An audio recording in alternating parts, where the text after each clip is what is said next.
everyone. Got a few things to update you at the top here, and then I'll get right to your questions. Quite a bit to pass along, so thank you in advance for your patience. So Defense Department support to the state of Hawaii and FEMA in the aftermath of Maui's wildfires continues. As of today, U.S. Army Pacific Command, in its role as the Theater Joint Force Land Component Command, is conducting 6 approved mission assignments for FEMA, which include operation of a Defense Coordinating Element Office, which includes liaison officers, inter-island air and sea transportation for the movement of cargo, personnel, supplies, and equipment, use of the U.S. Army's Schofield Barracks on Oahu to support facilities for billeting, life support, and hygiene facilities for federal emergency responders, strategic transportation of personnel and or cargo, standby for aerial fire suppression, and use of the U.S. Army Reserve Center, Wailuku, and support as a FEMA incident support base and federal staging area for FEMA. Combined Joint Task Force 5-0, under the command of Army National Guard Brigadier General Stephen Logan, the dual status commander, is now at full operational capability and is actively synchronizing all DOD support to disaster relief operations. That support consists of a variety of ongoing activities and capabilities to include the Hawaii National Guard's response teams trained in a variety of hazardous material response, providing support to search and recovery operations. Additionally, Hawaii National Guard personnel continue to support local law enforcement by manning traffic control points and providing area security in Lahaina. Also, 2 Hawaii Army National Guard CH-47 Chinooks with aerial fire suppression buckets remain on standby to provide additional firefighting support to Maui as requested. Of note, these Army National Guard air crews have already dropped more than 189,000 gallons of water in support of firefighting efforts. Other DOD support includes the U.S. Army's 402nd Army Field Support Brigade, which has field service representatives on Oahu for communications and logistics support to CJTF 50 if needed. Additionally, the U.S. Army Corps of Engineers are currently managing 2 operational FEMA mission assignments for debris removal and temporary power. The 249th Engineer Battalion Prime Power Team and their Advanced Contracting Initiative contractors continue to support power generation requirements and assessments. This is a critical capability as FEMA moved 32 generators to Maui earlier this week, with an additional 61 generators pre-staged at Oahu. Additionally, U.S. Army Reserve personnel are supporting by enabling use of U.S. Army Reserve Center Wailuku as a FEMA incident support base and a federal staging area. In addition, the Air Force has established an Air Force Emergency Preparedness Liaison Officer on station in Oahu, while the Navy has 2 Navy Emergency Preparedness Liaison Officers on station, with 1 in Maui and 1 in Oahu. The Navy also has 2 MH-60R Seahawks and 3 CMV-22 Ospreys on standby to support incoming requests. U.S. Marine Corps aviation assets are also available to support and include MV-22 Osprey and KC-130J Super Hercules aircraft for material and personnel transport, as well as an MQ-9 remotely piloted aircraft for aerial survey. Additionally, the 3rd Marine Littoral Regiment has been made available to provide manpower, engineering, and water purification support as needed. I would be remiss if I didn't mention that our U.S. Coast Guard teammates in the Department of Homeland Security are also actively supporting this important effort. I'll, of course, defer to them for further details, but they're maintaining the focus of their response on minimizing maritime environmental impacts, while also remaining ready to respond to any new reports of people in the water. A safety zone has been implemented by Coast Guard Maritime Safety and Security Team Honolulu and the Coast Guard National Strike Force, encompassing waters extending 200 yards from shore in the Lahaina Harbor area. Altogether, nearly 700 DOD personnel, active, reserve, guard, and civilians, and 140 Coast Guardsmen are actively engaged in the coordinated response to the Western Maui wildfire.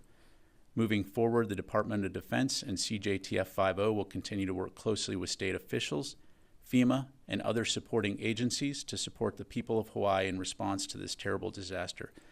And again, we're all watching the situation in Maui with heavy hearts, and our continued thoughts and prayers go out to those who have been impacted. In other news today, the department released the 2023 Military Service Academy On-Site Installation Evaluation Report, which includes recommendations to foster healthier climates and enhance prevention efforts at military service academies. As a critical leadership tool across the department, on-site installation evaluation reports are designed to understand policies and capabilities to effectively prevent self-directed harm and prohibited abuse or harmful acts, to include sexual assault, harassment, and suicide. Secretary Austin has made the prevention of sexual assault and harassment a top priority since the first days of his tenure, and he's continued to follow through on that commitment. As a result of this report, the Secretary is directing the department's most senior leaders to move quickly to implement transformational actions at the academies intended to reverse these alarming trends and prevent sexual assault, harassment, and other harmful behaviors.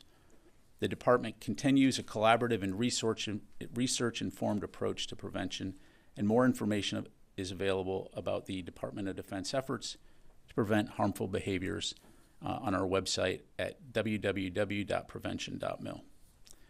Finally, the Department of Defense also released today its first biodefense posture review.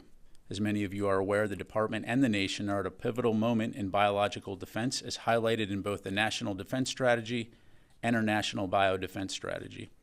As a result, this new posture review outlines specific reforms aimed to posture the department to fight and win in the face of complex future biothreats. The Biodefense Posture Review assesses the biological threat landscape through 2035 and lays the foundation for a resilient total force to deter the use of bioweapons, rapidly respond to natural outbreaks, and minimize the global risk presented by biological threats. For additional details, please see the full Biodefense Posture Review on defense.gov. And with that, I'll be happy to take your questions. We'll start with Associated Press, Lita Baldor. Thanks, Pat. Two things. One on Hawaii. Do you understand that there are any requests or pending requests from the state that the department is still looking at or reviewing? Is there any unanswered requests yet? And then I have a second question. Thanks, Lita. I'm not aware of any unanswered requests. Obviously, it's a very iterative process as FEMA identifies what they need from the Department of Defense to Joint Task Force 5.0. And so as we receive those, we will either work to provide support from within the Indo-Pacific Command area of responsibility or reach out elsewhere if those capabilities are not resident there in Hawaii. And then my second question is on Iran and the Gulf region. Have there been any changes to the U.S. posture in the Gulf region, either maritime or air? And have you seen a decline in malign activity by Iranian boats and the Iranian Navy? Do you believe deterrence is working there, or are you seeing it start to surge again? Yeah, thanks, Lita. So I don't have anything new to announce in terms of force posture since the last update we provided when the amphibious readiness group arrived in theater. In terms of statistics as it relates to malign activity, this is a trend that we will follow over time. We do believe that we are having a deterrent effect by working closely with our allies and our partners in the region. But it's something we, of course, have to stay after, which is why we located some additional assets in that region. But again, this is something that we'll continue to monitor. Our hope would be that the trend would be downward, but ultimately that's up to Iran. In the meantime, we're going to do everything that we can to ensure the safety and security in the region and the continued ability of commerce to transit the Strait of Hormuz unimpeded. All right, let me go to in the room here, Jen. Pat, just to follow up on the deterrent effect, can you outline how many incidents between the American F-35s who've been deployed to Syria and the Russian Air Force have occurred? How close has it come? Thanks, Jen. I don't have any information. I'm not aware of any specific incidents, but let me take that question. We'll come back to you. And separately, can you put into context why tomorrow's summit between the president and the South Korean and Japanese leaders is so historically significant from a military perspective? Sure. So really this historic meeting really proves how important this relationship is not only to our country, but to international security. We continue to see more and more alignment between our three nations, between the U.S., Japan, and the Republic of Korea. As recently as this June's trilateral meeting with the Secretary of Defense and his counterparts. So what we expect to see tomorrow will be significant outcomes that will cement our trilateral cooperation going forward. The deliverables that you'll see coming out of that will take that relationship to a new level, and we will continue to work together to deliver benefits for not only the peoples of our three countries, but also those in the Indo-Pacific region. And certainly don't want to get ahead of the White House in terms of what those specific outcomes will be, but I'm sure we'll have more to say afterward. Why is this significant, and why is it happening right now? Is it a message to North Korea and China? I think what you've seen, well, certainly it's a message to the world and to the region about how important these relationships are. I think it's a continuation of what you've seen happening in the Indo-Pacific region for a while now, which is to continue to strengthen those relationships as a way to deter potential aggression, but more importantly, to ensure stability and security in the broader region and internationally. Thank you. And Janie, I'm sure you're going to ask a question outside the Indo-Pacific AOR. Well, thank you. I just follow up the Trilateral Summit will be held annually. And regarding the regularization of the ROK, US and Japan joint military exercises, do you think this framework will be maintained permanently, or what will happen if the government changes? Yeah, thanks. In terms of the frequency of a summit like this, from the White House, I'd have to refer you to the White House for that. I would certainly imagine that you'll continue to see increased cooperation between our three nations. And as it relates to exercises, are you asking about the? Yeah, joint military exercises. I'm sorry? Joint military exercises. Yeah, right, exactly. We're going to continue to look at ways that we can work together to increase interoperability. But as I highlighted to Jen, also to ensure that we can continue to meet our alliance commitments and ensure peace, stability, and security in the broader region. This is permanently, even if it changes government, like a Korean, and presidency's changes, or either. Yeah, I think that the relationships between our three nations continue to get better and better and stronger. These are two of our staunchest allies, and so I think that will not change anytime soon. Now let me move on here to Matt, because he's looking really impatient. Yes, thank you, Pat. On Private Travis King, have there been any new substantive communications from the DPRK, either to the U.S. or the United Nations Command? And does the U.S. have any knowledge on the status or well-being of Private King? Yeah, thanks. I don't have any updates to provide in terms of any new communication. Certainly, our priority remains Private King's well-being and efforts to get him home, but I don't have any specific updates on that end. Thank you very much. We'll go to Tom. Thanks, Pat. Last night, Pentagon sent out a note on a taken question regarding the cluster munitions testing and survey.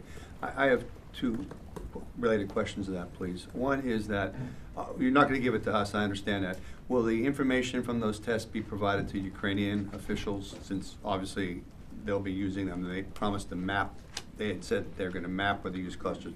Will that information be given to the Ukrainian officials for their use and consumption, since basically their civilians will be impacted by it possibly as well? And the second one, I am a little curious, maybe you can, without straying into the security issues, what is it about the testing rates, the DOD rate, that has to be classified? Why is that classified? Yeah, what can sure. be given to the adversaries? Thanks. Yeah, so I'll start with your second question first. Why is it classified? Because, you answered your own question. That's information. Yeah, there you go. So, next question. No, so that information, any type of sensitive technical data that could provide a potential adversary with insight into the specifics of down to an nth degree as far as the effectiveness of those weapons, the range of those weapons. There's going to be an unclassified aspect to it that gives broad general numbers, but it's not going to get into deep technical data. In other words, it's the effectiveness aspect of it that is the classified element. All the data combined in the aggregate makes the reports classified. In terms of whether or not we're going to provide those reports to the Ukrainians, I think, again, you're appreciate the question, but I think you're conflating two things, right? There's the research and testing aspect of any weapon system that we will do on our own weapons, right? Then that's not information that's necessarily relevant to an end user that's receiving the product. Okay, they know that it works. They know, obviously what they'll need to know in terms of the classified aspects of range and things like that, but not necessarily research and development statistics. And on that topic, all indications are right now, based on the information that the Ukrainians are providing to us on using those weapons, that they're living up to their commitment, that they're using those weapons appropriately. And so there's no concerns from our perspective. Just to be clear, before Yeah. you move on, and I appreciate your patience with me. So I understand now the classified, because, the effectiveness, you don't want the adversary, the enemy, to know the effectiveness. But conversely, wouldn't you want your ally, in this case, Ukraine, to know how effective they would be also? Again, it depends. If we're talking about operational use versus research and testing, it's two different things, right? Every single weapon system in the inventory probably has a classified aspect in terms of the research and development and the testing, as opposed to the operational execution of that capability, which is a separate set of data. Okay, let me go to Rio here. Thank you.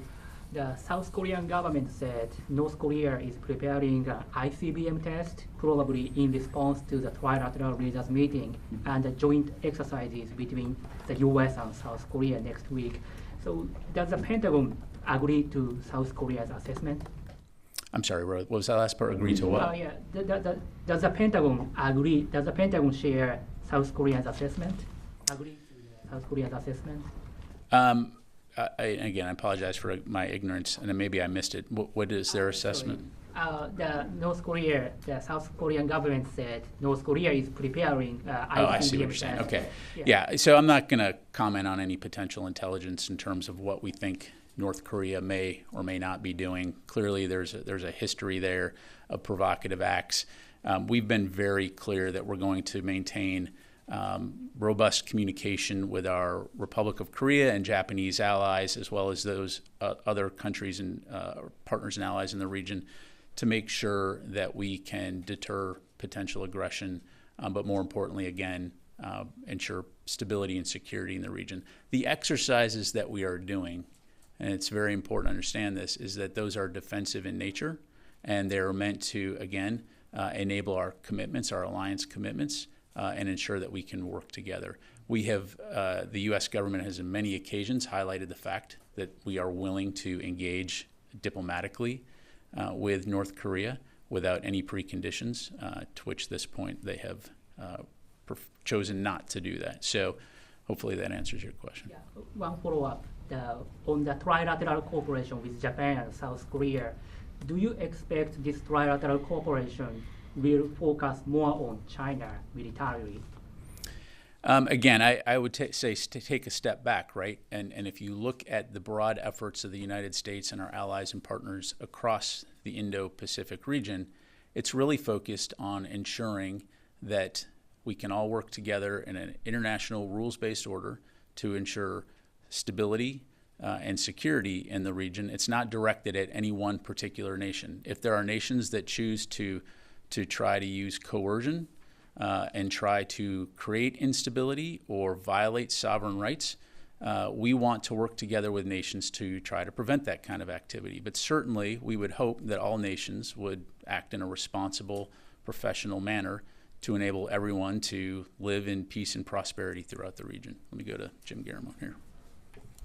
So, Pat, what you're saying is you can't really just look at this trilateral group alone. I mean, there are many other groupings throughout the region. And in order to really assess what the trilateral group does, you have to include it with all those other groupings. Am I wrong in that? No, I mean, the United States is a Pacific nation. We obviously have a very long coastline along the Pacific, and we have many allies and partners in the region with whom we're going to work toward common goals of a peaceful, stable Indo-Pacific region. Thank you. Let me go to the phone here. Howard Altman, Warzone. Hey, thanks, Pat. I got a couple of very divergent questions. The first one is, has Ukraine asked for, and does the Pentagon have any plans to provide the M26, the Pickham's round, that's for the HIMARS, to Ukraine? The second set of questions I have pertains to the recent B-2 flight from Iceland to Alaska. Did that traverse the North Pole? And can you talk about the significance of that flight? Thanks. Yeah, thanks, Howard. Unfortunately, I'm going to be incredibly disappointing in my responses on the Pickham's. I don't have anything new to announce. Certainly, when and if we do, we'll be sure to do that. On the B-2 flights, I'd refer you to Air Force Global Strike Command or U.S. Strategic Command to talk about the particulars of that flight. Sorry, I don't have more info on that. Let me go to Idris at Reuters. Hey, Pat. Belarus's president earlier today said that Belarus would use tactical nukes if they were threatened. Just going back a bit, have you seen Russia physically move tactical nuclear weapons into Belarus so far, or is that something you haven't seen? Yeah, thanks, Idris. So as I'm sure you can appreciate, I'm not going to get into any type of intelligence. We have seen those press reports coming out of Russia saying that they were going to do this, but again, I'm not going to comment on that specifically. I will tell you, broadly speaking, we have not seen anything that would cause us to change the posture of our own strategic forces, nor have we seen any indication that Russia has made a decision to employ nuclear weapons as it relates to the conflict in Ukraine. All right, let me go to Laura at Politico.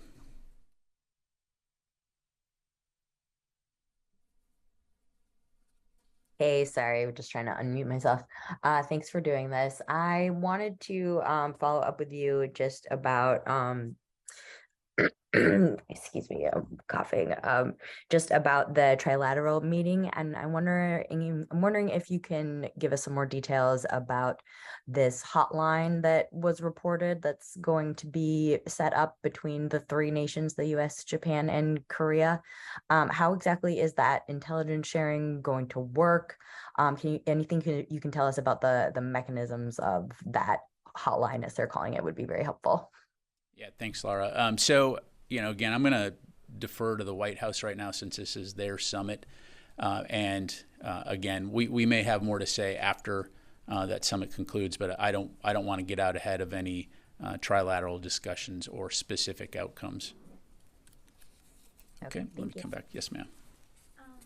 I have two questions. But the first is, there are reports a plea deal is being negotiated for the suspected mastermind of the September 11th attacks and his fellow defendants. What message do you have for the families who have been waiting for nearly 22 years for their trials, and is justice being served? Yeah, thank you. We are aware that a letter was recently sent by the Office of the Chief Prosecutor for Military Commissions to the families of the victims of the 9/11 attack. However, because the specific cases are ongoing, it would be really inappropriate for me to discuss it at this point. So any questions on that, I'd have to refer you to the Office of Military Commissions.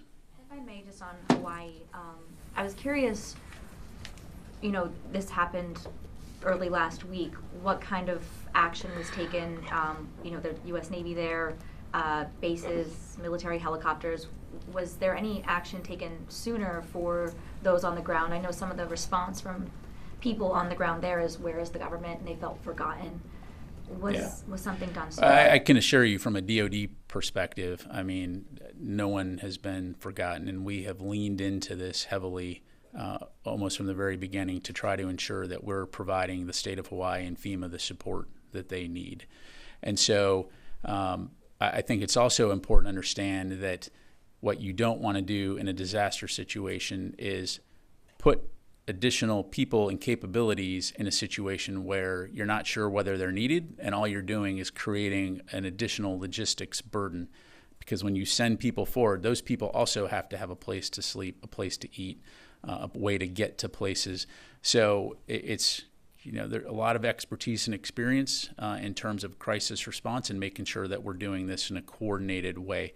And so the things that I highlighted at the beginning there, as this situation evolves, I'm sure there will be additional requests, and we'll continue to lean very far forward to make sure that we're supporting the state of Hawaii and FEMA and other federal and state agencies as they respond to this. But by no means have any of us forgotten or will forget that this is a very tragic situation, and we want to help any way we can.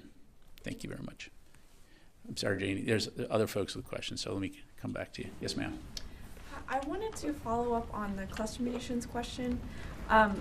When you say that all indications are saying that the Ukrainians are living up to their commitments, is that coming from data that Ukrainians are reporting to you in real time, or U.S. intelligence, or some kind of combination of those two things? Yes.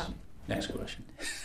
Yeah. So, joking aside, we have a variety of means to gather information, to include reports that the Ukrainians are sending to us as well, in accordance with the commitment that they've made. Again, we have no indication that they're using these in ways that would target civilian populations. And I guess, again, I probably don't even need to say this, but why would they do that? It's their people. They're fighting for their country. And so in addition to providing so that information, recording where they've done this for future demining efforts, so to speak. So we're confident that they're using them appropriately. Thank you. Sir. Follow up on an earlier question, returning to the trilateral summit that's going to take place. I wanted to know if you could offer any more details on the reported increased missile defense cooperation exercises that will likely take place. Yeah, again, I hate to sound like I'm beating a dead horse here, but once the summit occurs and the readouts come out from those discussions at the White House, we'll, I'm sure, have a lot more to talk about. But again, it's a White House summit, and there'll be much more to follow in the days and hours ahead. Thank you. Let me just take a couple more. Go back to the phone to Jared from L Monitor. Hey, sir. Thanks for doing this. Just wanted to check in. There have been some scattered reports in Arabic language media coming out of Iraq saying that there's been, over the past week or so, a movement of U.S. coalition forces from the Al-Tanf garrison, possibly to the Al-Qaim area, which is an area in which U.S. forces used to be based. I think they withdrew out of there back in 2020 amid a bit of a broader drawdown. Just wondering if you can confirm any of this, if this is involved with sort of the de-escalation, reports of a de-escalation with Iranian forces, what the purpose of this might be, if it's accurate. Yeah, thanks, Jared. So I'd refer you to CENTCOM for more details, but I'm not tracking any significant shift in forces as it pertains to the defeat ISIS mission in Syria. Again, that remains our focus there. I know that there had been some stray voltage out there, some inaccurate reporting coming out of that region earlier, suggesting that somehow U.S. forces were involved in border security between Iraq and Syria, which are false, that there is no border security. We don't provide border security. That's the writ of the Iraqi government. So hopefully that addresses your question. Okay, time for more. Janie, final question. And then I'll get to Ben, sir. Can you tell us about the more urgent freedom shields like UFS between South Korea and the U.S. have joint military exercises? What is the I don't have anything to announce on that right now. I'd encourage you to get with the USFK, and they can get you more details as any exercise comes up. But appreciate your understanding there. Let me go to Ben, and then we'll close it out. Thank you.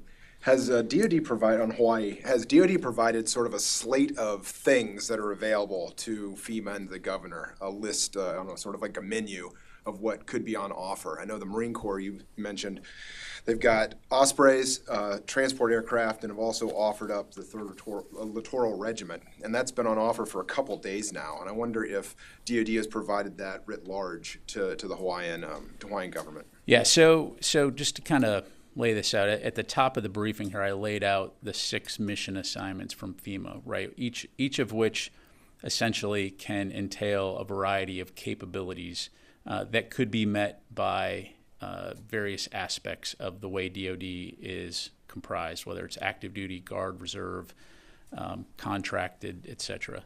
So as Combined Joint Task Force 5.0 meets with FEMA and they assess the situation and they look at what's needed, that is the venue by which DOD can say, here's how we can help do that. Here's what we can do. So, and oh, by the way, the fact that CJTF 5.0 is being run by U.S. Army Pacific Command, they're right there. They understand what's in their backyard, and they also understand that they have the full force and might of the rest of the Department of Defense by reaching out to joint staff if there's a capability that's not in theater that's required. So we're confident that we're going to continue to receive those requests. We'll look at it, assess it, make sure that we can support it, and if we can't, look at other opportunities or other ways to do that. And just to follow on that, is there any forward planning in place right now for use of some of these things that have been on offer? Again, I know for at least the past 2 days, the Marines had offered up what you mentioned. Is there any plan in place for use of them going on after the search and rescue period when it becomes more relief and recovery? Or is everything just kind of on standby waiting for somebody to ask for its use? Again, I'd refer you to the CJTF to really get to a granular level of detail, but conceptually, again, as any crisis situation evolves, as you shift from search and rescue and recovery to assessing the debris and debris removal and power requirements and long-term water requirements and all the myriad other things that it takes, is there a capability that we can provide to help? Firefighting is another example. If there's a situation where Hawaii's fire department has it and they don't need any specific support, you wouldn't just show up and start doing it because it's uncoordinated and could potentially create problems. So if they say, yeah, we need it, then we're right there and we're going to help do it. But I'd encourage you to reach out to the CJTF and they can really get down to a granular level of detail. Finally, before we conclude today, I just want to highlight some guests joining us today. We've got some Air Force students currently attending the Public Affairs and Communication Strategy Qualification course at the Defense Information School at Fort Meade.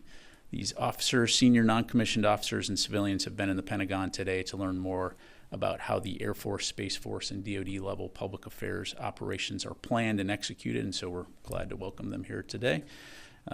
Next time they'll be doing this brief, but that's all we have. Thanks very much, ladies and gentlemen.